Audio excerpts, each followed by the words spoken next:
Hello everyone, मैं सुमन और आज हम करते हैं कैपिटलाइजेशन। कैपिटलाइजेशन क्या होता है, कैसे इसको डिटर्मिनेट करते हैं या कौन कौन सी थ्योरीज हैं, वो हम आज के वीडियो में करने वाले हैं। तो स्टार्ट करते हैं। कैपिटलाइजेशन का मतलब क्या है? कैपिटलाइजेशन कैपिटल और कैपिटल स्ट्रक्चर बेसिकली सिमिलर से क्या है, तीन वर्ड है। तो जो हम आज इसका कैपिटल स्ट्रक्चर कैपिटलाइजेशन हम करने वाले हैं। तो कैपिटलाइजेशन क्या है, इसके मत में ना, इसके अकॉर्डिंग जो अलग अलग जो प्रोफेसर हुए हैं, जो भी मैनेजमेंट के कंसेप्ट हुए हैं, वो सबका अलग अलग कहना है।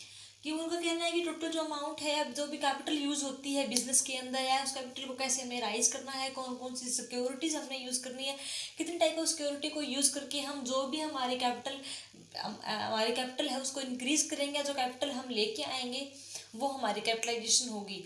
तो हमारी जो कैपिटलाइजेशन है वो क्या है एग्जैक्टली, सबका अपना अपना पॉइंट ऑफ व्यू है कि हम जो सिक्योरिटीज इश्यू करते हैं उसको किस प्रोपोर्शन में करते हैं, किस रेशियो में करते हैं, यानी कि इक्विटी कितना लेंगे या डेट्स कितना लेंगे। तो ये एग्जैक्टली हमारा कैपिटलाइजेशन नहीं हो सकता, क्योंकि ये कैपिटल स्ट्रक्चर में भी हम यही करते हैं कि हमारा जो इक्विटी है और डेट्स है उसका कितना कितना प्रोपोर्शन हम यूज़ करने वाले हैं, जो हमारे लिए बेनिफिशियल हो, एक बिजनेस के लिए, एक कंपनी के लिए बेनिफिशियल हो। तो यहाँ पे कैपिटलाइजेशन का मत मीनिंग क्या है और कैपिटलाइजेशन के अंदर क्या इंक्लूड होता है? तो कैपिटलाइजेशन का मीनिंग है टोटल अमाउंट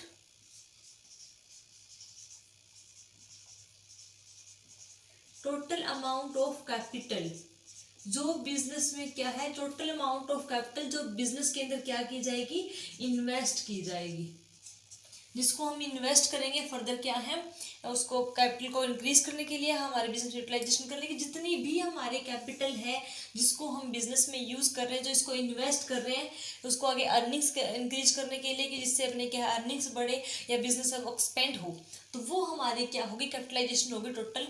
इसमें short term and long term दोनों इंक्लूड होंगी, short term capital and long term capital.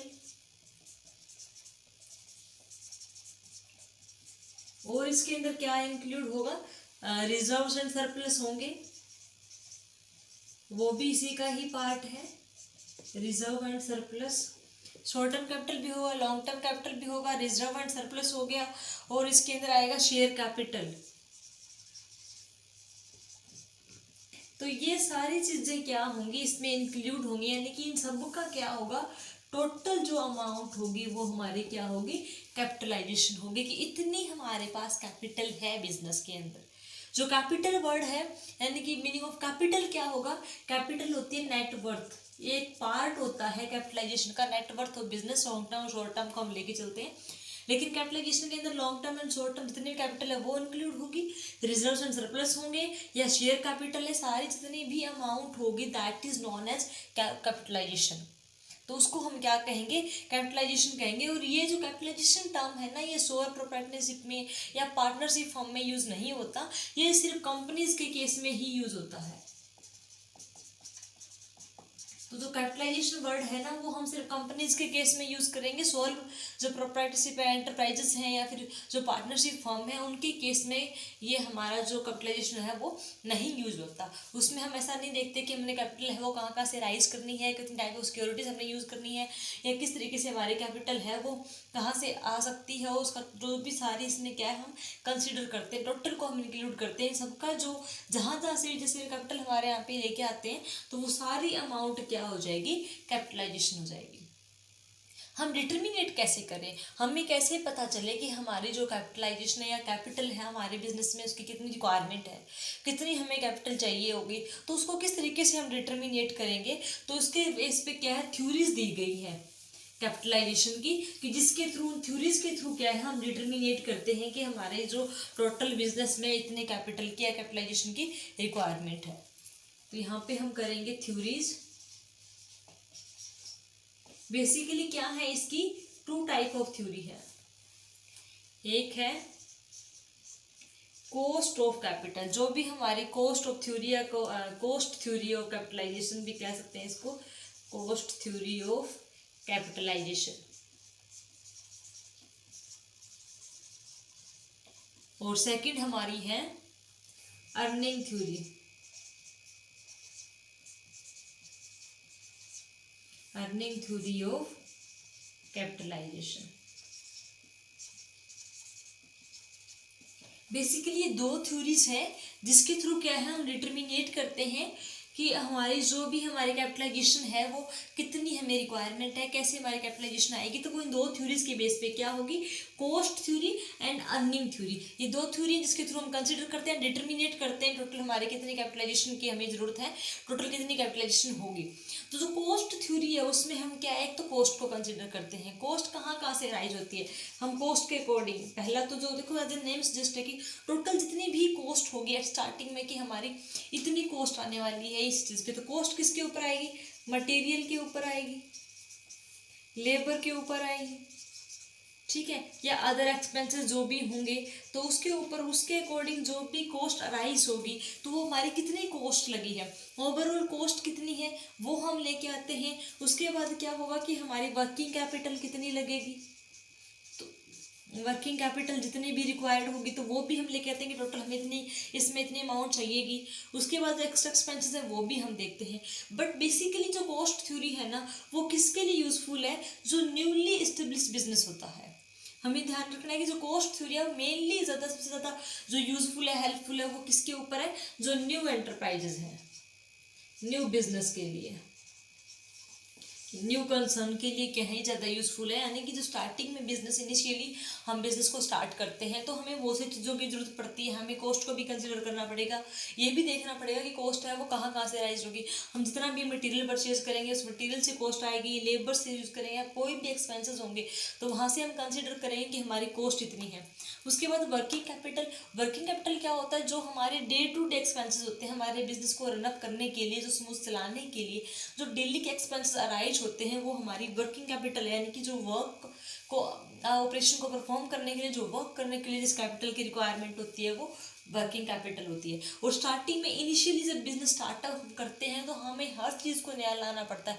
Like wise हमें फिक्स एसेट्स है वो परचेज करनी पड़ेगी कि प्लांट है, मशीनरी है, बिल्डिंग है, जो इसके इस तरह के पेटेंट है, तो वो सारे जो एक्सपेंसेस हमारे अराइज होंगे, जो भी हमारे क्या होंगे फिक्स एसेट्स हम परचेज करेंगे इनिशियली में, तो वो जो एक्सपेंसेस होंगे तो उसके लिए भी हमें कैपिटल की रिक्वायरमेंट होगी। तो वो हम कंसिडर करेंगे कि हमारे पास इतनी फिक्स एसेट्स के लिए हमें क्या चाहिए, कैपिटल चाहिए। तो हम सब चीज़ों के अकॉर्डिंग क्या है हम कंसिडर करेंगे कि हमें टोटल कितनी कैपिटल की जरूरत है, हमारे पास कितने कैपिटलाइजेशन होनी चाहिए, यानी कि टोटल अमाउंट ऑफ कैपिटल हमारे पास कितनी होनी चाहिए। ये हम कैसे, हालांकि बहुत ही डिफिकल्ट है, बहुत मुश्किल है, हम कैसे एस्टिमेट कर सकते हैं कि ओवरऑल हमारा इतना एक्सपेंसेस आएगा, क्योंकि फ्यूचर के अकॉर्डिंग हम काम करने वाले हैं और फ्यूचर टोटली अनसर्टेन है, उसको हम बांध नहीं सकते। हम ऐसा नहीं कर सकते कि इसमें इतना ही होगा, वो जस्ट जो हमने एक्सपेक्ट किया है, जो हम सोचते हैं वैसा ही होगा। हम जस्ट एक एस्टिमेशन लगाते हैं, एक अनुमान लगाते हैं कि ये ऐसा ऐसे इस तरह से होगा। तो ये इसमें जो कॉस्ट है बेसिकली हम वो ही कंसिडर करते हैं कि इस चीज़ों के ऊपर इतनी इतनी कॉस्ट है वो अराइज हो सकती है। तो उसी के बेस पे हम टोटल जो कैपिटलाइजेशन है उसको क्या है हम लेके चलते हैं, जो भी हमारी अमाउंट होती है। बट इसमें क्या होगा कि इसमें जो हमारी अर्निंग है ना उसको टोटली इग्नोर कर दिया। जो कॉस्ट थ्योरी है ना उसमें अर्निंग को इग्नोर कर दिया कि हमारी अर्निंग कितनी है। तो जब अर्निंग, हम कोई भी बिजनेस है उसमें इन्वेस्ट करने जा रहे हैं, अगर हमें तब तक ये नहीं पता होगा कि हमारे कितना हम अर्न कर रहे हैं या जितना हमने इन्वेस्ट किया, सपोज यहाँ पे हम उसके ऊपर 1 करोड़ रुपीज़ है वो इन्वेस्ट करने वाले हैं, इसके ऊपर हमारा फीडबैक, हमारी अर्निंग क्या होगी ये हमें इस थ्योरी के अकॉर्डिंग पता नहीं लगता। तो हमें इस एक्सपेंसेस को किस तरह से करेंगे, कैसे परफॉर्म करेंगे, जब तक हम इसकी अर्निंग को ही नहीं कैलकुलेट कर सकते। तो इस थ्योरी का सबसे बड़ा ड्रैबैक्स कह लो या इस थ्योरी का सबसे बड़ा लिमिटेशन कह लो, वो क्या है, यही है कि इस थ्योरी का क्या है, इन जो अर्निंग है उसको नहीं देखता, अर्निंग के ऊपर ध्यान नहीं देते कि कितनी अर्निंग है, सिर्फ ये देखते हैं कि इसमें कॉस्ट है वो कितनी अराइज होगी और हमारी किस तरह की हमें कॉस्ट की रिक्वायरमेंट है, सिर्फ उस चीज़ के ऊपर ध्यान देते हैं। इस कॉस्ट से हमें अर्निंग कितनी होगी वो नहीं देखते। तो इस चीज़ में क्या है, ये थ्योरी ज़्यादा यूजफुल है। और बेसिकली ये जो न्यू स्टेब्लिश बिजनेस है ना उसके लिए है, क्योंकि जो हमारे बिजनेस एग्जिस्टिंग चल रहे हैं, जो लॉन्ग टाइम से चलते आ रहे हैं ना, उनके लिए इतनी हेल्पफुल नहीं, क्योंकि उनको ना तो फिक्स एसेट्स परचेज करना, उनकी वर्किंग कैपिटल भी प्रॉपर मैनेज होती है, जो एक्सपेंसेस है स्टार्टिंग में बेसिकली राइज होते हैं, उसके बाद क्या है वर्किंग कैपिटल में ही इंक्लूड हो जाते हैं। तो उसमें हमें अर्निंग को ही देखना पड़ता है कि कोई भी एक्सपेंसेस करते हैं या कोई भी एम्ब्रॉयड करना है तो वो हमारी अर्निंग के बेस पे होगा कि हमारी अर्न कितना करेंगे हम इसकी, यानी कि हमें रिटर्न या फीडबैक हमें इसका कितना मिलने वाला है। तो इसके अंदर क्या है, हमें 2 फैक्टर्स को देखने होते हैं। टू फैक्टर्स हम स्टडी करेंगे जब हम क्या है उसकी अर्निंग देखेंगे। तो टू फैक्टर को क्या है हम आगे फर्दर स्टडी करेंगे। एक हमारा क्या होगा, estimate of future earning, estimate of future earning, and दूसरा होगा नॉर्मल रेट ऑफ रिटर्न।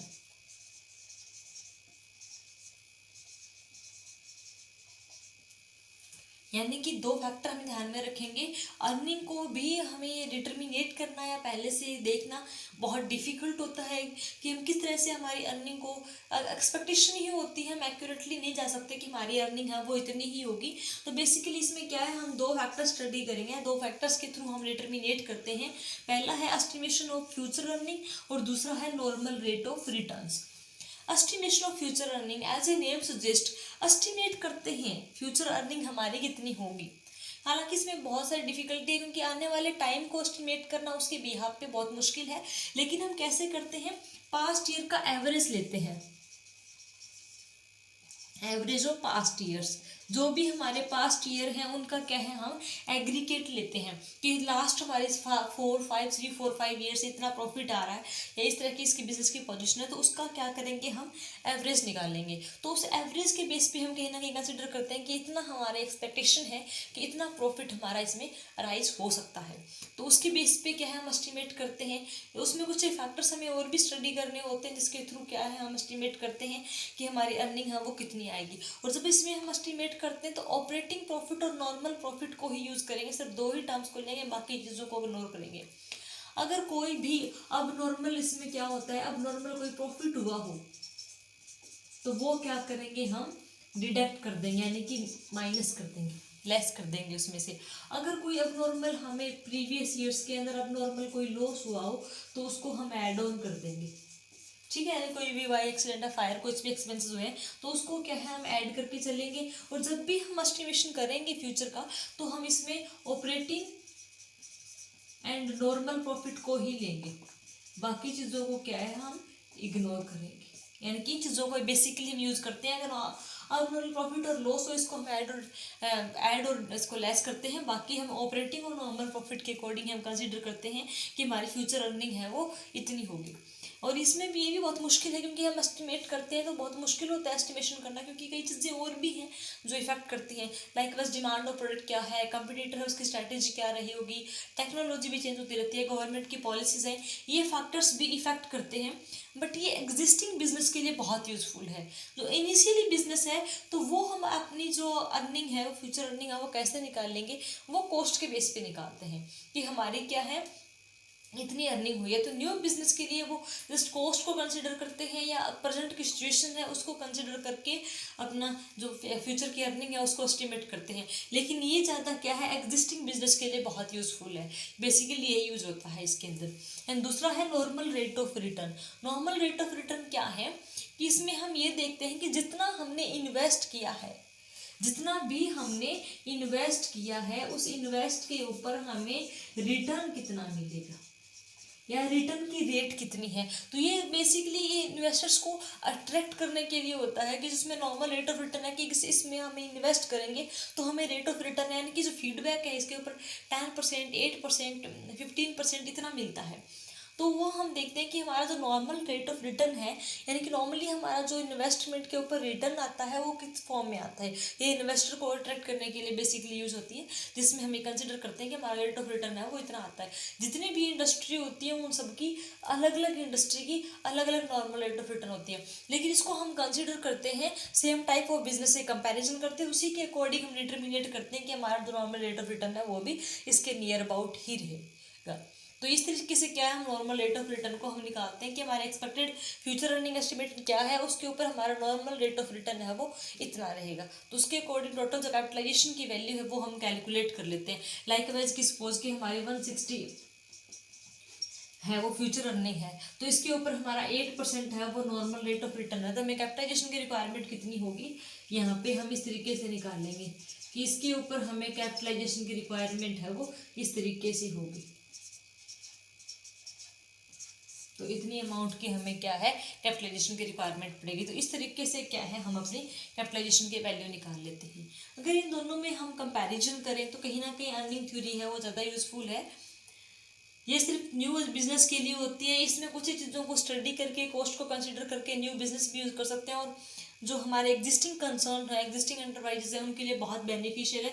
तो अगर दोनों का कंपैरिजन करें, कुछ ड्रॉबैक्स इसके भी हैं क्योंकि टाइम के अकॉर्डिंग डिमांड है, कंपटीटर है, उनकी स्ट्रैटेजी बदलती रहती है, लेकिन फिर भी ये जो जो एग्जिस्टिंग बिजनेस है उसको हम एवरेज लेके एग्रीगेट लेके हम निकाल लेते हैं कि कहीं ना कहीं हम एस्टिमेशन लगा लेते हैं कि हमारी फ्यूचर अर्निंग है वो इतनी होगी, और उसमें हम क्या करें जो भी हमने डिसाइड किया हमारी आज की अर्निंग को जो एक्सपेक्टेशन है उसको एक्चुअल कंपैरिजन भी करके हम उसके वेरिएंस से भी कहीं ना कहीं फाइंड आउट करते हैं। तो इन दोनों का अगर कंपैरिजन करें तो ये एस्टिमेशन थ्योरी ज़्यादा बेनिफिशियल है। तो बेसिकली क्या है कैपिटलाइजेशन है वो दो थ्योरी से हम डिटर्मिनेट करते हैं टोटल हमारे पास कितनी हमारी टोटल कैपिटल की रिक्वायरमेंट है बिजनेस के अंदर। तो कॉस्ट ये नए बिजनेस के लिए होता है बेसिकली, और अर्निंग क्या है ये हमारे जो एग्जिस्टिंग कंसर्न है उनके ज़्यादा बेनिफिशियल है, हेल्पफुल है। इसके अंदर हम क्या है कॉस्ट को लेके चलते हैं, तो इसमें अर्निंग को नहीं देखते, इसमें आप फ्यूचर अर्निंग को भी देखते हैं। दो फैक्टर के अकॉर्डिंग हम कैलकुलेट करते हैं, एस्टिमेटेड फ्यूचर अर्निंग के बेस पे और नॉर्मल रेट ऑफ रिटर्न के बेस पे हम डिटर्मिनेट करते हैं। बहुत मुश्किल होता है लेकिन इन फैक्टर्स के थ्रू या इन थ्योरीज के थ्रू हम एस्टिमेशन करते हैं, एस्टिमेट करते हैं कि हमारी कितनी कैपिटलाइजेशन इसके अंदर रिक्वायर्ड होगी हमारे बिजनेस में। तो ये हमारा थ्योरीज था। नेक्स्ट हम ओवर एंड अंडर कैपिटलाइजेशन करेंगे नेक्स्ट वीडियो में। आज के लिए इतना ही, होप सो आपको समझ में आया होगा।